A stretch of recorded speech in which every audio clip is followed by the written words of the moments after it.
আচ্ছা ডাক্তার, মোর কয়েকদিন ধরিয়া ম্যাঙ্গো কামি লইতে আছে।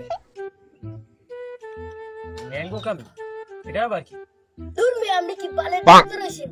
আমি তারি ম্যাঙ্গো কামি নিছিলেন না, আমাশা পাতলা পায়খানা। আচ্ছা যাও, এখন পাতলা পায়খানা তো হইছে, এখন পায়খানা কি বেশি পাতলা না মোটামুটি?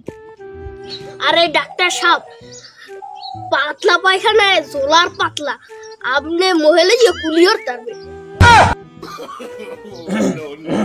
আচ্ছা যাই হোক, ওষুধ একটা দিতে আসি, ঠিক আছে? নিয়ম কানুন গায়ে লিখে দিতে আসি, এটা ঠিক মতো খাবা, ঠিক আছে? পায়খানা একেবারে শক্ত হয়ে যাবে, জোলার শক্ত। ঠিক আছে ডাক্তার সাহেব। A few moments later. ধর্মিয়া, আপনি বালের ওষুধ দিয়েছেন, খাইয়ে তো মোর পাতলা পায়খানা আরো শক্ত হয়ে গেছে। তা হ্যাঁ, তোমার পায়খানা কিরকম শক্ত হয়েছে? এমিয়া এমন জোলার শক্ত হয়েছে যে আপনি দাঁত দিয়ে কামড়াইও ভাঙতে পারবেন না।